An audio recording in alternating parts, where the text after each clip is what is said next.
আপা গিয়েছিলেন 5 আগস্ট। তার বছর দুয়েক পর মেফ্লাওয়ার ফোটার দিনেই পদ্মাঘাতে চুরমার হয়ে দিদিও তো গেলেন। এবার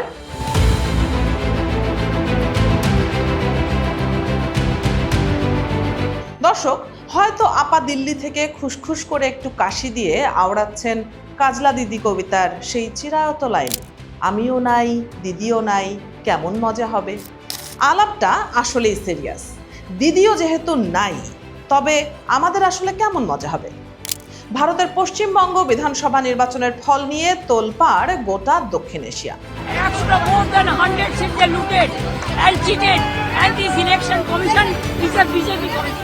15 বছরের তৃণমূল শাসনের অবসান ঘটিয়ে রাইটার্স বিল্ডিং এর দখল নিয়েছে ভারতীয় জনতা পার্টি। কিন্তু এই জয় কি কেবলই ক্ষমতার রদবদল, নাকি এক গভীর ভূ রাজনৈতিক সংকটের শুরু? সেই প্রশ্নটাই উঠছে। আলতাফ পারভেজের মতো ভূ রাজনৈতিক বিশ্লেষকরা বলছেন, এবার নতুন খেলা শুরু হচ্ছে। বাংলাদেশ এখন দুই সীমান্তের গেরুয়া চাপে পিষ্ট হবে। 2026 সালের 4 মে ভারতের রাজনৈতিক ইতিহাসে এক অবিস্মরণীয় দিন। পশ্চিমবঙ্গের রাজপথে তখন উড়ছে গেরুয়া আবির। মমতার জোড়া ঘাসফুলকে পদদলিত করে ফুটেছে পদ্ম। এবারের লড়াইটা মমতা বন্দ্যোপাধ্যায়ের জন্য কোনো সাধারণ নির্বাচন ছিল না।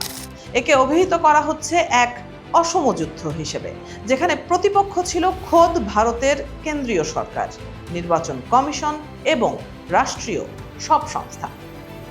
নৌবাহিনী আর বিমান বাহিনী বাদে দিল্লির যাবতীয় শক্তি ঢেলে দেয়া হয়েছিল বাংলা বিজয়ে।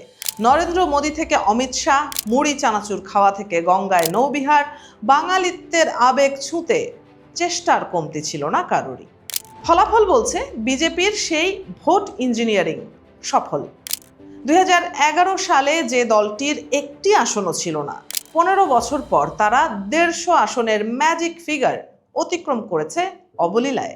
বিশ্লেষকরা বলছেন, এই জয় কেবল ইভিএম এর কারসাজি নয়, এর পেছনে কাজ করেছে SIR নামক এক ভয়ঙ্কর কারিগরি অস্ত্র, যার মাধ্যমে লাখ লাখ বাংলাভাষীর ভোটাধিকার কেড়ে নেওয়া হয়েছে বলে অভিযোগ উঠেছে। বিশেষ করে তৃণমূলের দুর্গ হিসেবে পরিচিত জেলাগুলোতে ভোটার তালিকা থেকে সুকৌশলে বাদ দেওয়া হয়েছে নির্দিষ্ট গোষ্ঠীর মানুষদের। আর এই পাটিগণিতই কাল হলো দিদির জন্য। এদিকে পশ্চিমবঙ্গের এই পট পরিবর্তন ঢাকা অর্থাৎ বাংলাদেশের জন্য নিয়ে এসেছে দুশ্চিন্তার কালো মেঘ।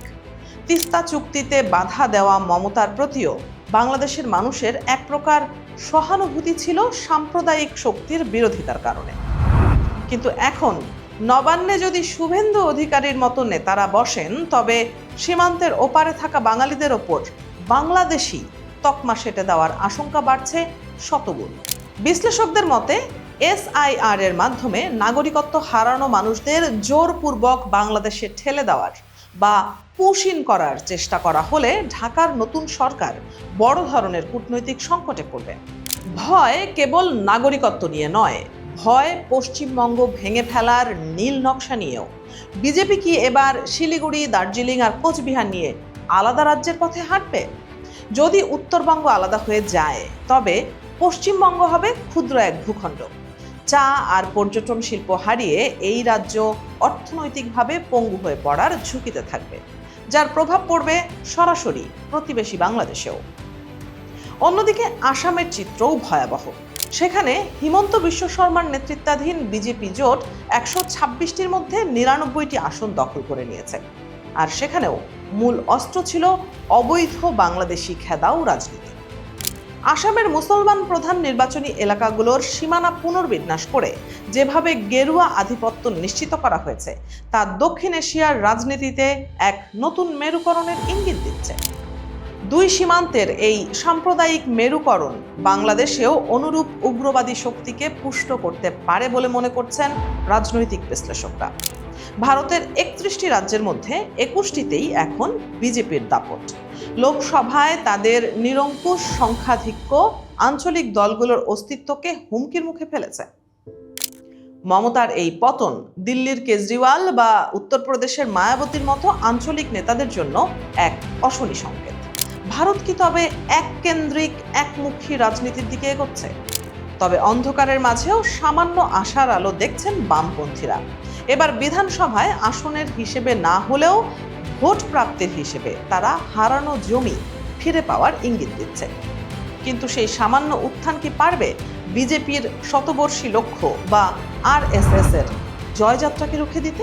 সেই প্রশ্নই এখন ঘুরপাক খাচ্ছে দুই বাংলার রাজনৈতিক মহলে। তৃণমূলের জাতীয় দল হওয়ার স্বপ্ন চূর্ণ হয়ে গেছে। এখন প্রশ্ন হলো, মমতা বন্দ্যোপাধ্যায় কি পারবেন পশ্চিমবঙ্গের বিভক্ত সমাজকে শান্ত করতে, নাকি শুরু হবে ভয়াবহ রাজনৈতিক সংঘাত? দিল্লি থেকে কলকাতা হয়ে ঢাকা, বিজেপির এই জয় কেবল একটি রাজ্যের নির্বাচন নয়, বরং বদলে যাওয়া দক্ষিণ এশিয়ার এক নতুন মানচিত্রের সংকেত।